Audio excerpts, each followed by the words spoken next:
ഒരു പണ്ഡിതനായ മനുഷ്യൻ്റെ ഒരു കഥ പറയുന്നുണ്ട്. ആ സാങ്കല്പിക കഥയിൽ ഇങ്ങനെയാണ്: ആ മനുഷ്യന് സ്വർഗത്തിലെത്തിയത്രേ. അങ്ങനെ ആളുകളൊക്കെ ചോദിച്ചു, നിങ്ങളുടെ പാണ്ഡിത്യവും നിങ്ങൾ എഴുതിയ പുസ്തകങ്ങളും നിങ്ങളുടെ പുസ്തക വായനയുടെ പഠനത്തിലൂടെയും നിങ്ങളെടുത്ത ക്ലാസ്സുകളും നിങ്ങളുടെ ഇബാദത്തുകളും ഒക്കെ ആയിരിക്കുമല്ലേ നിങ്ങൾ സ്വർഗത്തിലെത്താൻ കാരണം വെച്ചപ്പോൾ സാങ്കല്പിക കഥയാണ്. അദ്ദേഹം പറഞ്ഞു അത്രേ, അല്ല, അതൊക്കെയാണ്. അള്ളാഹു എല്ലാം എടുത്തു പരിശോധിച്ചപ്പോൾ അതിൽ ഞാനിങ്ങനെ പണ്ട് കാലല്ലേ മഷിയിൽ മുക്കിങ്ങനെ എഴുതാൻ പോകുമ്പോൾ ഒരു ഈച്ച ആ മഷിയുടെ മുകളിൽ വന്നിരുന്നോലോ, ഞാൻ എൻ്റെ തൂലിക അനക്കാതെ പിടിച്ചു. അന്നത്തെ മഷി ഇന്നത്തെ മഷി പോലെ കെമിക്കലുകൾ ഉണ്ടാക്കിയ മഷിയല്ല, മറ്റെന്തോ ചേർത്തുണ്ടാക്കിയതാണ്. അത് ഈച്ചകൾക്കും മറ്റുമൊക്കെ അവർക്ക് ഭക്ഷണമായി സ്വീകരിക്കുന്നതാണ് അത്രേ. ഈച്ചയോടെ ഇരുന്നപ്പോൾ ആ മഷിക്കുപ്പിയിലെ മഷിയിൽ നിന്നുള്ള തൂലിക അനക്കാതെ പിടിച്ചപ്പോൾ ഈച്ച കുറച്ചു നേരം അവിടെ ഇരുന്ന് കുറേ വലിച്ചു കുടിച്ച് പാറിപ്പോയത്രേ. അതുപോലും ആ ഈച്ചയോട് ചെയ്ത സ്വതക്കയും കാരുണ്യം പോലും എൻ്റെ റബ്ബ് കണക്ക് കൂട്ടിയിട്ട് എനിക്കതിനിരട്ടിക്കരട്ടി പുണ്യം നൽകി എന്ന് ആ സാങ്കല്പിക കഥയിൽ, സ്വതക്കയുമായി ബന്ധപ്പെട്ട ഒരു സാങ്കല്പിക കഥയിൽ പറയണം. അപ്പം എല്ലാം അള്ളാഹു എടുത്തു നോക്കുന്ന ചെറുതുപോലും. അപ്പോൾ ഒരു സ്വതക്ക ഏത് പുഞ്ചിരി, ഒരാളോട് മനസ്സ് തുറന്ന്, ഇപ്പം നമ്മൾ കൈയോടുത്ത് ചിരിച്ചില്ലേ, മനസ്സ് തുറന്നുകൊണ്ടുള്ള നമ്മുടെ ചിരി പോലും ഒരു അപരിചിതൻ അല്ലെങ്കിൽ അങ്ങനത്തെ ഒരാൾ അല്ലെങ്കിൽ അങ്ങനെ ഒരു യാത്രക്കാരൻ, കുടുംബാംഗം, ആരോട് നമ്മൾ മനസ്സ് തുറന്നുകൊണ്ടുള്ള ചിരി പോലും സ്വതക്കയാണ്. ആ സ്വതക്കയെ നമ്മൾ നഷ്ടപ്പെടുത്താതിരിക്കുക എന്നുള്ളതാണ്. അതുമാത്രമല്ല, ഞാൻ ആമുഖമായി ഓതി വെച്ച വചനം സൂറത്തു ബഖറയിലെ 262 വചനം. മസലുല്ലദീന യുൻഫിഖൂന അംവാലഹും ഫീ സബീലില്ലാഹ്, അള്ളാഹുവിൻ്റെ മാർഗത്തിൽ ദാനം നിർവഹിക്കുന്നവൻ്റെ ഉപമ എന്താണ്? കമസലി ജന്ന, കമസലി ഹബ്ബ, ഒരു ധാന്യമണിയോടാണ് അതിൻ്റെ ഉപമ. അംബതത് സബഅ സനാബില മിൻ കുല്ലി സുംബുലത്തിൻ മിഅതു ഹബ്ബ. ആ ധാന്യമണി മുളച്ചിട്ടൊരു ചെടിയായിട്ട് അതിൽ സബഅ സനാബില, എന്താണ്? സുംബുലത്തിൻ സബഅ സനാബില, കതിരുകളില്ലേ? ആ ഒരു നെൽമണി നമുക്കറിയാം, വയലുകളൊക്കെ ഇങ്ങനെ പൂത്ത് നിൽക്കുന്ന സമയമാണ്. ആ നെൽമണിയിൽ നിന്ന് 7 കതിരുകൾ അല്ലേ? ആ 7 കതിരുകളിൽ ഓരോ കതിരിലും ഫികുല്ലി സുംബുലത്തിൻ മിഅതു ഹബ്ബ, ഓരോന്നിലും മിഅതു ഹബ്ബ, 100ഓളം ഹബ്ബത്ത് ധാന്യങ്ങൾ അതിൽ വരികയാണ്. അങ്ങനെ വല്ലാഹു യുദാഇഫു ലിമൻ യശാ, അള്ളാഹു അവൻ ഉദ്ദേശിക്കുന്നവർ, ഇഷ്ടപ്പെടുന്നവർ, അവനെ ഉദ്ദേശിക്കുന്നവർക്ക് അള്ളാഹു ഉദ്ദേശിക്കുന്നതിനനുസരിച്ച് എന്ത് ചെയ്യും? അത് ഇരട്ടിക്കിരട്ടി വിപുലമാക്കി അള്ളാഹു തിരിച്ചു നൽകുന്ന അള്ളാഹു വാസിഉൻ അലീം. അള്ളാഹു എല്ലാ കാര്യത്തെക്കുറിച്ച് അറിയുന്നവനാണ്. ആരും അറിഞ്ഞിട്ടില്ലെങ്കിലും അള്ളാഹു ഇരട്ടിക്കിരട്ടി നൽകും. ഇതിൽ ഒരു അത്ഭുതം ഇതിലുണ്ട്. ഇതിൽ സൂറത്തു ബഖറയിലെ 262 വചനമാണ് ഞാനിപ്പോൾ നിങ്ങളുടെ മുമ്പിൽ ഓതി വെച്ചത്. 61, 62 വചനങ്ങളൊക്കെയാണ് ഓതി വെച്ചിട്ടുള്ളത്. ഇതിൽ 265 വചനം എങ്ങനെയാണ് പറഞ്ഞത്? 2-ാം അധ്യായം, നിങ്ങൾ ടെക്സ്റ്റിൽ ഖുർആനിൽ പോയാൽ 2 എന്നിട്ട് 2 കുത്തിട്ടുണ്ടാവും, പിന്നെ 265 എഴുതിയിട്ടുണ്ടാവും അല്ലേ?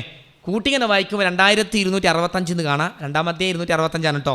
ഞാനത് പറയാൻ കാരണം എന്താ അറിയോ? മറ്റൊരു സ്ഥലത്ത് അങ്ങനെ പറയുന്നത്, മസലുല്ലദീന യുൻഫിഖൂന അംവാലഹും, അള്ളാഹുവിൻ്റെ പ്രീതി ഉദ്ദേശിച്ചുകൊണ്ടും ഇബ്തിഗാഅ മർളാത്തില്ലാഹി വതസ്ബീതൻ മിൻ അൻഫുസിഹിം, അള്ളാഹുവിൻ്റെ പ്രീതി തേടിക്കൊണ്ടും തങ്ങളുടെ മനസ്സിൽ സത്യവിശ്വാസം ഉറപ്പിച്ചുകൊണ്ടും അള്ളാഹുവിൻ്റെ മാർഗത്തിൽ ധനം ചെലവഴിക്കുന്നവൻ്റെ ഉപമ എന്താണെന്നറിയോ?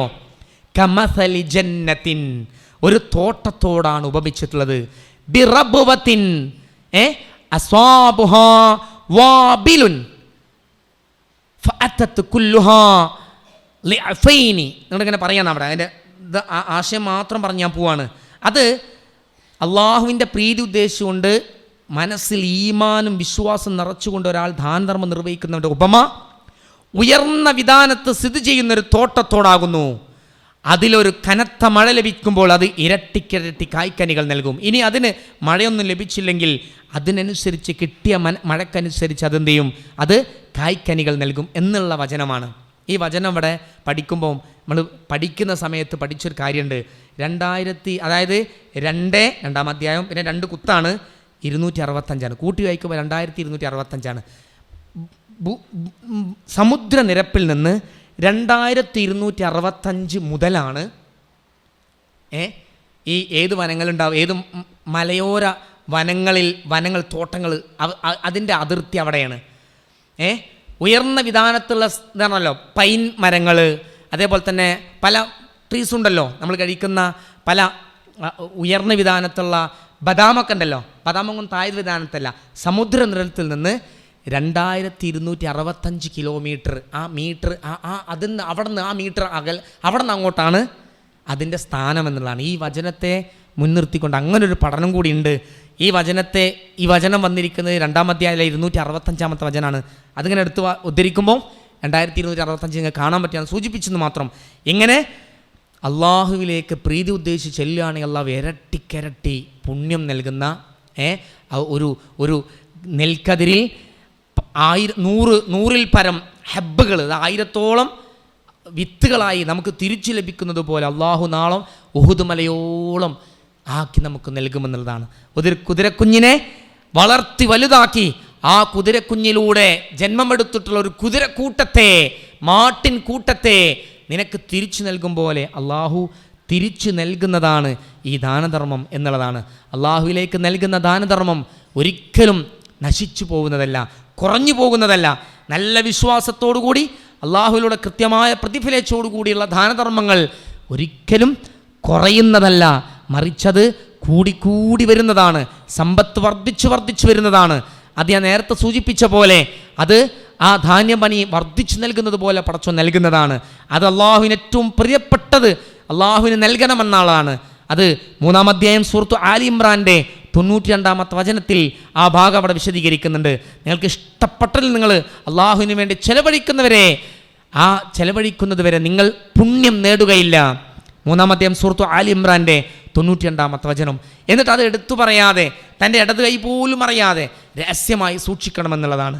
അങ്ങനെ ചെയ്തു കഴിഞ്ഞാൽ അത് മരണാനന്തര ജീവിതത്തിൽ ഒരിക്കലും ഖേദിക്കേണ്ട വരാത്ത രൂപത്തിൽ, മരണാനന്തര ജീവിതത്തിൽ നമുക്കൊരു വെളിച്ചമായി, നമ്മളെ ജീവിതത്തിൽ വലിയ സമ്പത്തായി അതിനെ തിരിച്ചു നൽകുമെന്നുള്ളതാണ്.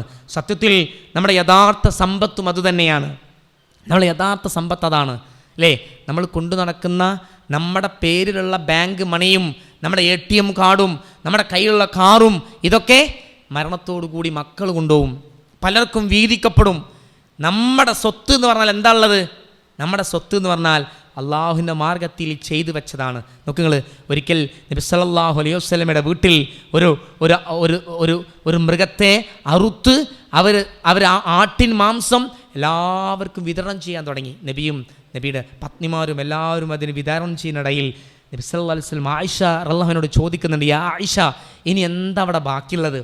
ഒക്കെ കൊടുക്കുകയാണ്, എല്ലാവർക്കും കവറിലിട്ട് സന്തോഷത്തോടു കൂടി കൊടുക്കുകയാണ്.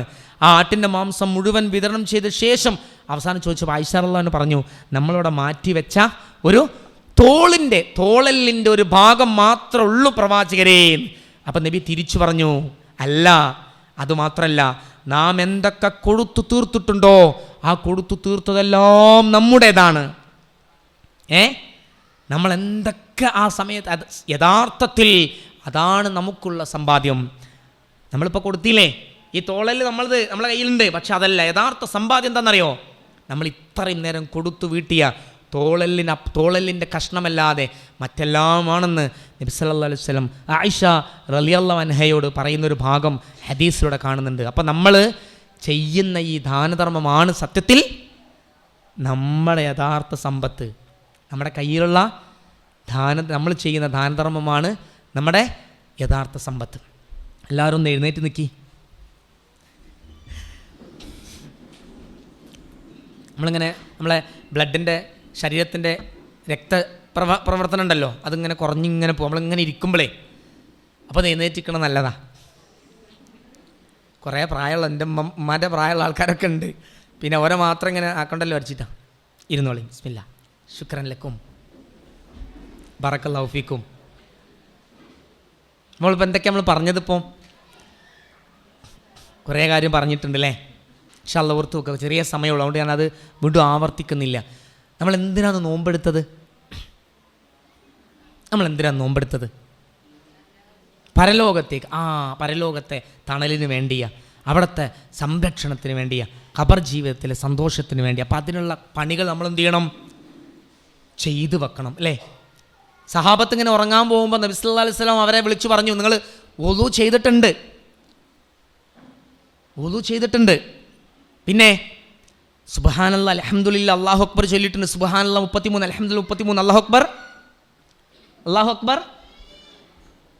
അക്ബർ 34 തവണ അങ്ങനെ 100 ചൊല്ലിയിട്ടുണ്ട്. ഇപ്പോൾ ചില ആൾക്കാരൊക്കെ 33 തന്നെ, സാരമില്ല 34 വേണം, ഇന്ന് മുതൽ മാറ്റണം. 100 അള്ളാഹുവിനോട് പ്രാർത്ഥിച്ചിട്ടുണ്ട്. മുഅവ്വദത്തൈനി സൂറത്തുൽ ഇഖ്ലാസ് പാരായണം ചെയ്തിട്ടുണ്ട്. മിൻ ശർരി മാ ഖലഖ്, നീ സൃഷ്ടിച്ചവയുടെ അല്ലേ, വമിൻ ശർരി ഗാസിഖിൻ ഇദാ വഖബ, രാത്രിയുടെ പടച്ചോനെ എന്തെങ്കിലും കെടുതി, അപകടം, രോഗാവസ്ഥ, കള്ളന്മാർ വരിക, എന്തെങ്കിലും പ്രശ്നം പടച്ചോനെ അതൊക്കെ സംരക്ഷിക്കണേ എന്ന് പ്രാർത്ഥിച്ച് കയ്യിൽ ഊതി തടവിയിട്ടുണ്ട്. തടവണം നമ്മൾ. അങ്ങനെ തടവി കിടന്നുറങ്ങാൻ പോവാണ്. നബി സല്ലല്ലാഹു അലൈഹി വസല്ലം പറഞ്ഞു, കഴിഞ്ഞിട്ടില്ല, നിങ്ങളതൊക്കെ ചെയ്തിട്ടുണ്ട്. വലത്തേ ഭാഗത്തേക്ക് ചെരിഞ്ഞു കിടക്കുമ്പോൾ ബിസ്മിക്കല്ലാഹുമ്മ അഹ്യാ വഅമൂതു, എൻ്റെ മരണവും എൻ്റെ ജീവിതവും ബിസ്മിക്കല്ലാഹുമ്മ നിനക്ക് തവക്കുൽ ചെയ്തു അല്ലേ.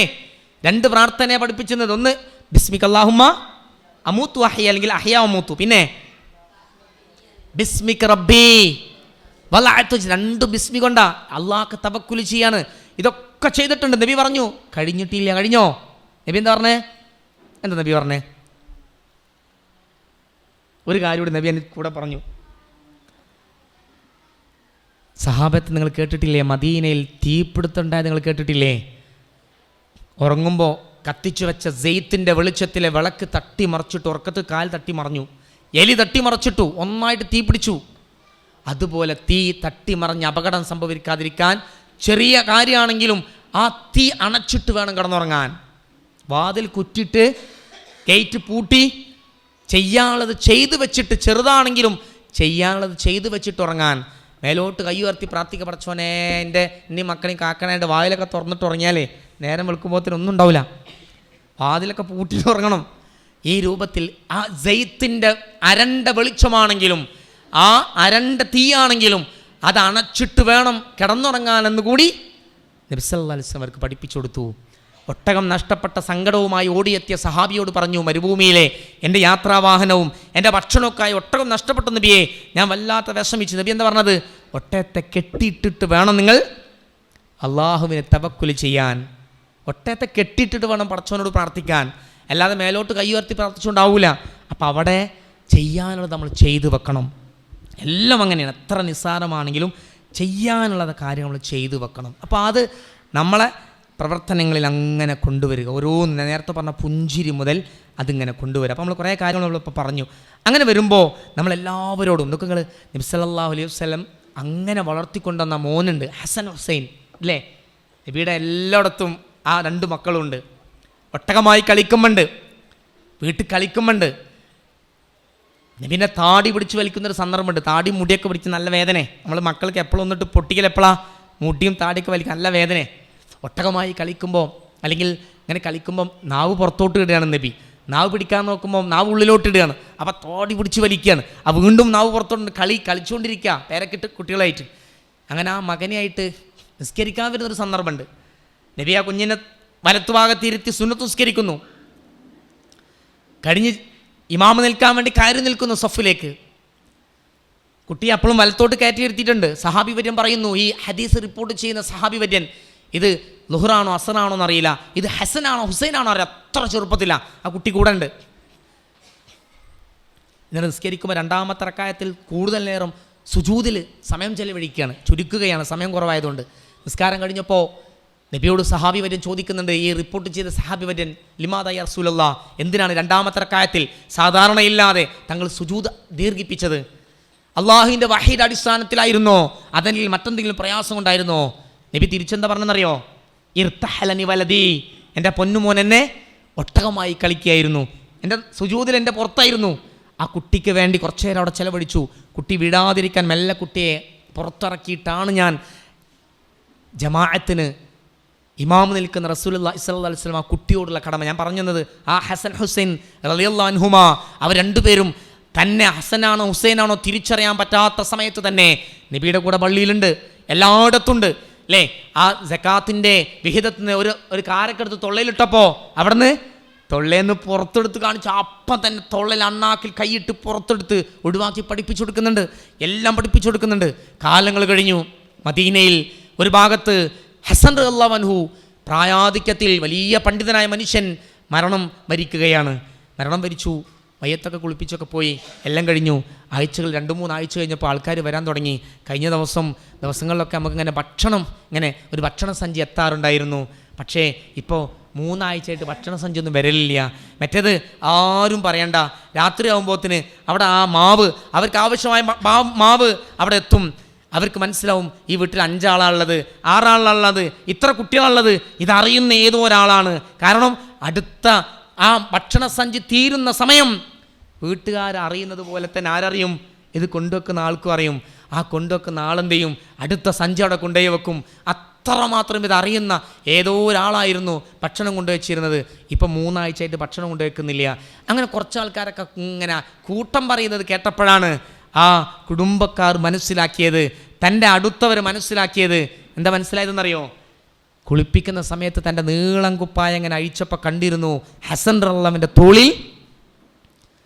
തോളിൽ ഒരു തഴമ്പ് കണ്ടിരുന്നു. അപ്പം അവർ പറയാ, കഴിഞ്ഞ മാസം നമ്മൾ ഖബറടക്കിയ നമ്മുടെ ഹസൻ ഉണ്ടല്ലോ, ഹസൻ റളിയല്ലാഹു ഒരു പക്ഷേ അദ്ദേഹമാവാം ഈ വീടുകളിൽ ഈ പാവപ്പെട്ട ആളുകൾക്കൊക്കെ ഭക്ഷണത്തിൻ്റെ സഞ്ചി എത്തിച്ചു, അവരാവാം. അവർക്കറിയില്ല, അല്ലാഹു അഅലം എന്നവർ പറയാണ്. ആ രൂപത്തിൽ തൻ്റെ ഇടത് കൈ പോലും അറിയാതെ ആ സ്വതക്കയുടെ ഗുണം നഷ്ടപ്പെട്ടു പോകുമോ എന്ന് പേടിച്ച്, അതിൻ്റെ ബർക്കത്ത് നഷ്ടപ്പെട്ടുമോ എന്ന് പേടിച്ച്, ആ തണൽ നഷ്ടപ്പെടുമോ എന്ന് പേടിച്ച്, അല്ലേ? സബഅത്തുൻ യുളില്ലുഹുമുല്ലാഹ് എന്ന് പറഞ്ഞെടുത്ത് പറഞ്ഞില്ലേ, കത്തുന്ന ഷംസ് ഒരു ചാണുമീതെ, കത്തിപ്പാടേരുന്ന ചൂടാണു താഴെ, കർത്താവിൻ മുമ്പാലെ എത്തുന്ന നമ്മൾ ആർത്തു വിളിക്കുന്നു യാ നഫ്സി നഫ്സി. അവിടെ എല്ലാവരും അങ്ങോട്ടും ഇങ്ങോട്ടും അലമുറയിട്ട് ആ ഓടി നടക്കുന്ന അല്ലെങ്കിൽ പ്രയാസപ്പെട്ടുള്ള ആ വിചാരണ വേളയിൽ 7 വിഭാഗം ആളുകൾക്ക് തണൽ വിരിച്ചു കൊടുക്കുമ്പോൾ ആ തണലിൽ ഒരു വിഭാഗം ആളുകൾ റജുലുൻ തസദ്ദഖ ബിസദഖത്തിൻ ഹത്താ ലാ യഅലമു ശിമാലുഹു മാ യുൻഫിഖു യമീനുഹു. തൻ്റെ ഇടത് കൈകൊണ്ട് തൻ്റെ വലത് കൈകൊണ്ട് ചെയ്ത ദാനധർമ്മം ഇടത് കൈ പോലും അറിയാതെ ഗോപ്യമാക്കി വെച്ചവൻ. അങ്ങനെയുള്ള അത് നഷ്ടപ്പെട്ടു പോവാതിരിക്കാൻ, ആ തണൽ നഷ്ടപ്പെടുമോ എന്നോർത്ത് അങ്ങനെ ജീവിച്ചവർ. ഇങ്ങനെയാകുമ്പോൾ നമുക്കും ചെയ്യാനുള്ളത് എന്താ? അള്ളാൻ്റെ മാർഗത്തിൽ സ്വതക്ക ചെയ്യുക. അതിന് കൂടുതൽ പൈസ കയ്യിൽ വേണമെന്നില്ല. പിന്നെ നല്ലൊരു മനസ്സിനെ നമ്മൾ ഉണ്ടാക്കിയെടുക്കുക. നമ്മൾ കൊടുക്കുന്നത് ഒരിക്കലും ഒരു നഷ്ടമല്ല. പിന്നെ അതെന്താണ്? അതാണ് യഥാർത്ഥത്തിൽ നമ്മുടെ സമ്പത്ത്. നമ്മൾ എവിടേക്കൊക്കെ നമ്മൾ കൊടുക്കാറുള്ളത്? നമ്മൾ കൊടുക്കുന്ന പ്രധാനമായിട്ടും ഒന്ന് എബിലിറ്റിയാണ്. കണ്ണ് കാണാത്ത അല്ലെങ്കിൽ ആ രൂപത്തിൽ പ്രയാസപ്പെടുന്ന, പഠിക്കാനും അവരുടെ പ്രധാനമായിട്ടും അവർ അങ്ങനെ അഗതികളായി ആ രൂപത്തിൽ കഴിഞ്ഞു കൂടുന്നവരാണ്. അവർക്ക് ഉള്ള ഭക്ഷണം കൊടുത്ത്, അവർക്കുള്ള ദീനീ പഠനം കൊടുത്ത്, അവർക്ക് ഇനി തുടർന്ന് പഠിക്കാനുള്ള സൗകര്യം കൊടുത്ത് അവരവിടെ വളർത്തിക്കൊണ്ടുവരാണ്. അവിടെ ഫറൂഖ് കോളേജിൽ പഠിച്ച 1-2 പെൺകുട്ടികൾ ഇപ്പോഴും അവിടെ ഉണ്ട്. ആ പെൺകുട്ടികളുടെ പണി അവർക്ക് കിട്ടുന്ന നമ്മളാരൊക്കെയോ കൊടുക്കുന്ന വോയിസ് റെക്കോർഡ് ചെയ്ത് കൊടുക്കുകയാണ് വരുന്നത്. തിരുവരങ്ങാടി നിന്നൊക്കെ കൊടുക്കുന്നുണ്ടായിരുന്നു നേരത്തെ. ആ വോയിസ് റെക്കോർഡ് ചെയ്തത് അവരവിടെ നിന്ന് എഡിറ്റ് ചെയ്യാണ്. എഡിറ്റ് ചെയ്തിട്ട് അവരുടെ ഓഡിയോ ബുക്കാക്കി മാറ്റുകയാണ്. എന്നിട്ട് ആ പുസ്തകമാണ് കണ്ണ് കാണാത്ത ആളുകളിലേക്ക് എത്തുന്ന, അവരുടെ റമളാനിൽ കേട്ടുകൊണ്ടിരിക്കുന്ന പ്രഭാഷണങ്ങളൊക്കെ അവർ ആ രൂപത്തിൽ ഓഡിയോ എഡിറ്റ് ചെയ്ത് അതിനെ മാറ്റുകയാണ്. ആ പണികളൊക്കെ ചെയ്യുന്നതിന് വേണ്ടിയാണ് ആ പൈസ, നമ്മൾ കൊടുക്കുന്ന പൈസ ചിലവഴിക്കുന്നത്. ഇത് കേൾക്കുന്ന ഓരോ ആളുകൾ, ഞാൻ നേരത്തെ പറഞ്ഞ ഇതൊക്കെ ആദ്യം കേൾക്കുന്നു, ഇതൊക്കെ മനസ്സിലാക്കുന്നു, അവരുടെ മനസ്സിൻ്റെ അകത്തവർ ഈമാൻ ഉൾക്കൊള്ളുന്നു, അവരൊക്കെ വിശ്വാസിയായിത്തീരുന്നു, അവർ നോമ്പെടുക്കുന്നു, അവർ കുടുംബജീവിതം പുലർത്തുന്നു, അവർ ദാനധർമ്മം നിർവഹിക്കുന്നു. അതിനൊക്കെ കാരണമായി തീരുന്ന നമ്മൾ ഈ കൊടുക്കുന്ന പൈസയായി മാറും. എബിലിറ്റിയിലേക്കും കെയർ ഹോമിലേക്കും അങ്ങനെ തുടങ്ങി നമ്മുടെ ആ അവസ്ഥകൾ അത് എന്ത് ചെയ്യും? തിരിച്ച് നമുക്ക് വലിയ ഗുണമായി തിരിച്ചു കിട്ടും. ഇവിടുന്ന് ഇങ്ങനെ പുറത്തിറങ്ങിയപ്പോൾ 1 കിലോ പഞ്ചസാര വാങ്ങി അടുത്ത വീട്ടിൽ കൊടുത്തു. പാവപ്പെട്ട വീടാ. അവർ വാങ്ങി വെച്ച പഞ്ചസാര കഴിഞ്ഞപ്പോൾ പിന്നെ നമ്മളെ പഞ്ചസാരനെ അവരെടുക്കുന്നത് എന്തിന്? നോമ്പ് തുറക്കാൻ, നോമ്പിൽ കലക്കാൻ. ആ സമയത്ത് അവർ ഉപയോഗിക്കുന്ന ആ ഈത്തപ്പഴം നമ്മൾ ഒരു 20 രൂപ 50 രൂപയുടെ അല്ലേ ഒരു ഈത്തപ്പഴത്തിൻ്റെ പാക്ക് വാങ്ങിച്ചു കൊടുത്തു, അല്ലെങ്കിൽ പഞ്ചസാര വാങ്ങിച്ചു കൊടുത്തു, കുറച്ച് അരി വാങ്ങിച്ചു കൊടുത്തു, കുറച്ച് സാധനങ്ങൾ വാങ്ങിച്ചു കൊടുത്തു അല്ലേ. നമ്മൾ തിന്നത് നമ്മളങ്ങനെ തിന്നുപോയി. ചിലപ്പോൾ നമ്മൾ അടുക്കളയെല്ലാം നമ്മൾക്ക് കിട്ടിയിട്ടുണ്ടാവില്ലേ, ചിക്കൻ്റെ പീസൊക്കെ മക്കൾ കൊണ്ടുപോയിണ്ടാവും, ലെഗ് പീസൊക്കെ ഓല് കൊണ്ടുപോയി, നമുക്കൊന്നും കിട്ടിയില്ല. പക്ഷേ യഥാർത്ഥത്തിൽ കിട്ടുകയായിരിക്കും. ആ കുടുംബം അവർ നോമ്പ് തുറന്നാൽ, അതുപയോഗിച്ച് നോമ്പ് തുറന്നാൽ ഒരാളെ നോമ്പ് തുറപ്പിച്ച പുണ്യമാണ്, ഇരട്ട പുണ്യമാണ്. കണ്ടിട്ടില്ലേ? പള്ളിയിലൊക്കെ ഇങ്ങനെ ബോക്സ് ഉണ്ടാവും അല്ലേ, നോമ്പ് തുറപ്പിക്കുന്നവന് ഇരട്ട പുണ്യമാണ്. അവൻ അത്താഴം കഴിച്ചാൽ അവനെടുക്കുന്ന നോമ്പ് നമുക്ക് പുണ്യമാണ്. അങ്ങനെയെല്ലാം നമ്മളിലേക്ക് പുണ്യമായി മാറുക എത്ര അത്ഭുതകരമാണ്. പക്ഷേ എന്താ അവിടെ പ്രശ്നം? നമുക്കതിനുള്ള അറിവില്ല. റമളാനിലേക്ക് കടന്നിട്ട് ഏത് പ്രഭാഷണം അപ്പം കേട്ടുകൊണ്ടിരിക്കുന്നത്? ഏത് പ്രഭാഷണ ഇപ്പം കേൾക്കണേ? ആരെ പ്രഭാഷണ കേൾക്കണേ? ഏത് പുസ്തകം അപ്പം വായിക്കണേ? ഈ സ്വതക്കയെ കുറിച്ചിട്ടും സക്കാത്തിനെ കുറിച്ചിട്ടും ഈ ഒരു റമളാനിലെ നോമ്പിനെ കുറിച്ചിട്ടും ഒക്കെ ഏത് പുസ്തകം വായിക്കണേ? അങ്ങനൊന്നുമില്ല. വാട്സപ്പ് ഉപയോഗിക്കണ്ടോ? അതെല്ലോ ഉപയോഗിക്കണ്ട. എങ്ങനെ തോണ്ടുണ്ട് ഇടയ്ക്കിടയ്ക്ക്. ആ ക്ലാസ്സിൻ്റെ ഇടയിലും തോണ്ടുണ്ട്. തറാവിൻ്റെ ഇടയിലൊക്കെ എണീച്ച് പോവാണ് തോണ്ടാനേ. ഏത് പുസ്തകം വായിക്കണം? എന്താ പഠിക്കണത്? എന്താ നമ്മളെ മക്കൾ വായിക്കണത്? അപ്പോൾ അത് അറിവില്ലാത്തൊരു പ്രശ്നമാണിത്. അറിയുന്നില്ല. ഇത് ചെയ്യുന്നുണ്ട് പലതും ആ അറിവോടുകൂടിയല്ല. അപ്പോൾ ആ ഒരു അറിവും ചിന്തയാണ് നമുക്ക് വേണ്ടത്. നമ്മുടെ സമയം ആ ഒരു ചിന്തയിലേക്ക് നമ്മൾ മാറണം. പലപ്പോഴും നമ്മൾ അറിവില്ലാത്തതുകൊണ്ട് അങ്ങനെ കടന്നു പോകുന്ന അവസരങ്ങൾ നമ്മുടെ മുമ്പിലുണ്ട്. നമ്മുടെ മുമ്പിൽ അവസരങ്ങളുണ്ട്. ആ അവസരങ്ങൾ ഉപയോഗപ്പെടുത്താനുള്ള അറിവും ചിന്തയും ഗവേഷണവും ഇവിടെ നടക്കുന്നില്ല എന്നുള്ള. അതിനാണ് സത്യത്തിൽ IGM-ഉം MGM-ഉം ഒക്കെ ഇവിടെ പ്രവർത്തിക്കുന്നത്. റമളാനിൽ മാത്രമല്ല, എല്ലാ സമയത്തും. അപ്പോൾ ഞാൻ മെല്ലെ ഇങ്ങനെ ചുരുക്കി കൊണ്ടുവരികയാണ്. അപ്പോൾ ഞാൻ പറഞ്ഞു വന്നത്, നല്ല അറിവോടുകൂടി നല്ല ചിന്തയോടുകൂടി ഇതൊക്കെ ആ രൂപത്തിൽ ഉപയോഗപ്പെടുത്തി പോകാൻ പറ്റണം. പലപ്പോഴും റമളാനിലൂടെ റയ്യാനിലേക്ക് എന്ന് കേൾക്കും അല്ലേ? റമളാനിലൂടെ റയ്യാനിലേക്ക് ഇങ്ങനെ സ്വാഗതം ഇങ്ങനെ പറയും, ഇന്ന് റമളാനിലൂടെ റയ്യാനിലേക്ക് എന്നുള്ള ക്ലാസ്. അപ്പോൾ ഞാൻ കയറി ഉടനെ തന്നെ ചോദിച്ചു, റയ്യാൻ എന്നുള്ള പദത്തിൻ്റെ അർത്ഥം അറിയുമെന്ന് ചോദിച്ചു. എല്ലാവരോടും കൂടി ചോദിച്ചു. ഞാൻ പറഞ്ഞ ആളോടല്ല, പറഞ്ഞ ആൾ ഇവിടുന്ന് പറഞ്ഞിട്ടൊന്നുമില്ല. റയ്യാൻ എന്നുള്ള പദത്തിൻ്റെ അർത്ഥം അറിയുമെന്ന് ചോദിച്ചാൽ പോലും, റയ്യാൻ എന്ന് പറഞ്ഞാൽ കുട്ടികൾക്ക് പേരിടലുണ്ട്. റയ്യാൻ എന്ന് പറഞ്ഞാൽ ഒരു സ്വർഗത്തിൻ്റെ കവാടാണ് ഒക്കെ അറിയാം. പക്ഷെ റയ്യാൻ എന്നുള്ള പദത്തിൻ്റെ അർത്ഥം അറിയില്ല. അങ്ങനത്തൊക്കെയാണ്. അപ്പോൾ ഞാൻ പറഞ്ഞത് റയ്യാൻ എന്നുള്ള പദത്തിൻ്റെ അർത്ഥം എന്താ? ഇതാണ്, ദാഹശമനിയാണ്. അവിടെ ചെല്ലുമ്പോൾ ഒരു വെള്ളം കുടിക്കാൻ തരും. എവിടെ? നോമ്പൊക്കെ നോറ്റ് അവിടെ എത്തുമല്ലോ, ആ കവാടത്തിലൂടെ കടക്കുമല്ലോ, അവിടുന്ന് ഒരു പാനീയം തരും. അത് കുടിച്ചാൽ പിന്നെ അവന് ദാഹിക്കൂല. എന്നാൽ പിന്നെ കുടിക്കട്ടോ, പക്ഷെ അത്രമാത്രം അമൃതമായൊരു ദാഹശമനി അവിടെ നിന്ന് നൽകപ്പെടുന്ന അതിൻ്റെ പേരാണ് റയ്യാൻ. ഞാൻ പറഞ്ഞു വന്നത്, ഇതൊക്കെയാണ് നമ്മുടെ മനസ്സിലെങ്കിൽ നമുക്ക് രാവിലെ ഉറക്കം വരില്ല. ഉറക്കം വരുമോ? പാപപരിഹാരമാണ് എനിക്ക് ഈ നോമ്പ്. ഈ നോമ്പ് എന്ന് പറഞ്ഞാൽ ഇപ്പം ആലോചിക്കണം, എന്താ അറിയാം ഞങ്ങൾ? എന്താണ് എനിക്ക് പഠിച്ചോനെ ഈ 3-ാമത്തെ ദിവസം തന്നെ ഈ ക്ലാസ് കിട്ടിയത് നന്നായി. എൻ്റെ ക്ലാസ്സല്ല കേട്ടോ, മൊത്തത്തിൽ പറയാം. ഇന്ന് തന്നെ എനിക്ക് ക്ലാസ് ഇട്ട് നാളെ മുതൽ നോക്കാലോ അല്ലേ? അങ്ങനെ ഉണ്ടോ? തോന്നില്ലേ? മനസ്സ് തോന്നില്ലേ? തോന്നുന്നുണ്ടോ? തോന്നിയിട്ടൊരു കാര്യമില്ല. കഴിഞ്ഞ QRF-ൽ ഞാൻ അങ്ങനെ ക്ലാസ്സിന് പോയപ്പോൾ ഞാൻ കഫമ്പടവായിട്ട് പോയി. അയാൾ മുമ്പിലാണ് നിർത്തി. എന്നിട്ട് ഓരോട് ചോദിച്ച്, ആരെങ്കിലും ഒന്ന് ക്ലാസ്സിന് പോകുമ്പോൾ ചോദിക്കണ, ആരെങ്കിലും ഒരാൾ നിന്ന് ഇതിലൊന്ന് കിടക്കാനെന്ന് വരുമോ? ഇതിലൊന്ന് കിടക്കാൻ വരുമോ? എന്നിട്ട് ഞാനത് ആട്ട് ഇറങ്ങി ചെല്ലും. എന്നിട്ട് ആരെങ്കിലും പിടിച്ച് ആരും ഉണ്ടാവില്ല, അതിന് കൂടെ ഒന്ന് കിടക്കാനേ. ഞാൻ പറഞ്ഞു വന്നത്, നമുക്കിപ്പോൾ ഇങ്ങനെ ഒരു ആശ്വാസം ഉണ്ടാവും. 3 നോമ്പൊക്കെ അല്ലേ ആയിട്ടുള്ളൂ, ഇനി ഇത്രയേ നോമ്പൊക്കെ ഉണ്ടല്ലേ. പടച്ച റബ്ബ് നമുക്ക് ഈ റമളാൻ കഴിയുന്നത് വരെ ആരോഗ്യവും ദീർഘായുസ്സും ഒക്കെ പടച്ചും പ്രദാനം ചെയ്യുമാറാവട്ടെ. നേരത്തെ സൂചിപ്പിച്ച പോലെ നമ്മളെ വിട്ട് വിരിഞ്ഞു പോയ ആൾക്കാരൊക്കെ ചിന്ത തന്നെ ആയിരുന്നു, എനിക്കിനിയും നോമ്പുണ്ടാവും എന്നുള്ള ചിന്തയിൽ തന്നെ എല്ലാവരും പ്രഭാതത്തിൽ എഴുന്നേൽക്കുന്നതും പുറത്തിറങ്ങുന്നതും. അപ്പം അതുകൊണ്ട് നാളത്തെ നോമ്പ് നമുക്ക് കിട്ടാൻ നമുക്ക് പ്രാർത്ഥിക്കാം. പക്ഷേ നമുക്ക് കിട്ടിയ അവസരം ആ അജലും മുസമ്മ ടൈം എത്തിക്കഴിഞ്ഞാൽ പിന്നെ അജലും കരീബ് എന്ന് പറഞ്ഞില്ലേ, അത് അടുത്തെത്തിക്കഴിഞ്ഞാൽ പിന്നെ നമുക്കൊരു സാവകാശം ഉണ്ടാവില്ല. അപ്പോൾ നമ്മളിത് എപ്പോഴാണ് ചെയ്യുക? എപ്പോഴാണ് നമ്മൾ ചെയ്തു തുടങ്ങുക? നാളെ മുതലല്ല, പിന്നെ ഇന്ന് മുതൽ നമ്മളെ മനസ്സിൽ ആ ചിന്തയും നെയ്യത്തും ഒക്കെ ഉണ്ടായി വരിക. എന്നിട്ട് അതിനനുസരിച്ച് മാറുക. നാളത്തെ തറാവിയ അല്ല, ഇന്ന് മുതൽ തന്നെ തറാവിയയിലേക്ക് നമ്മൾ പോവുക. ഈ രൂപത്തിലേക്ക് നമ്മൾ മാറുക. ഞാൻ നേരത്തെ സൂചിപ്പിച്ച പോലെ ഞാൻ എൻ്റെ വിഷയവുമായി ബന്ധപ്പെട്ട് മൊത്തത്തിൽ ഇങ്ങനെ സൂചിപ്പിച്ചു എന്ന് മാത്രം. കൂടുതൽ പഠിക്കുക, സന്ദർഭവും സാഹചര്യമൊക്കെ അനുസരിച്ച് കൂടുതലൊന്നും നോക്കാനോ അങ്ങനെ ആ രൂപത്തിലുള്ള പ്രിപ്പറേഷൻ നടത്താനൊന്നും പറ്റിയിട്ടില്ല. ഈ ഉച്ചയ്ക്ക് ശേഷത്തെ സമയത്ത് നിങ്ങൾക്ക് ഉപകാരപ്പെടുന്നുള്ള ചില ചരിത്രങ്ങളും കാര്യങ്ങളും ഒക്കെ പറഞ്ഞ് സൂചിപ്പിച്ചെന്ന് മാത്രം. നിങ്ങൾ വിചാരിച്ച പോലൊന്നും പറഞ്ഞു പോകാൻ എനിക്ക് പറ്റിയിട്ടില്ല, കാരണം അത്രേ സമയം എൻ്റെ മുമ്പിൽ കിട്ടിയിട്ടുള്ളൂ. അപ്പോൾ തീർച്ചയായിട്ടും നമുക്കത് കൂടുതൽ പഠിച്ചെടുക്കാനുള്ളൊരു മനസ്സുണ്ടാക്കിയെടുക്കുക. റമളാൻ കഴിഞ്ഞാലും QRF-ലൂടെയും ഖുർആൻ പഠനത്തിലൂടെയും ആഴ്ചയിൽ നടക്കുന്ന നമ്മുടെ QLSലൂടെയും ഒക്കെ നമ്മൾ വെളിച്ചം ഖുർആൻ പദ്ധതിയിലൂടെയും മിസ്ബാഹ് ഖുർആൻ വിജ്ഞാന പരീക്ഷയിലൂടെ ഒക്കെ നമ്മൾ പഠിച്ച് വരിക. നമുക്കൊരു ഈ രൂപത്തിലുള്ള ഫിഖീഹി ആയിട്ടുള്ള കർമ്മശാസ്ത്രമായിട്ടുള്ള അറിവ് നേടിയെടുക്കാനുള്ള ശ്രമം നടത്തുക. ഈ രൂപത്തിൽ പുണ്യം നഷ്ടപ്പെട്ടു പോവാതെ ഇനിയുള്ള ശിഷ്ടജീവിതത്തിലെങ്കിലും പാപപരിഹാരത്തിനും നാളത്തെ തണലിനും പരലോക മോക്ഷത്തിനും റയ്യാൻ എന്ന കവാടത്തിനൊക്കെ വേണ്ടിയുള്ള പ്രവർത്തനമായി മാറുക. സർവശക്തൻ നമ്മുടെ ഈ കൂടിയിരുത്തവും അതിലേക്കുള്ള ചിന്തയും ഇന്നത്തെ ഈ തുടക്കവും ഒക്കെ സർവശക്തൻ്റെ ഒരു സ്വാലിഹായ സൽക്കർമ്മമായി നമ്മിൽ നിന്ന് സ്വീകരിക്കുമാറാവട്ടെ.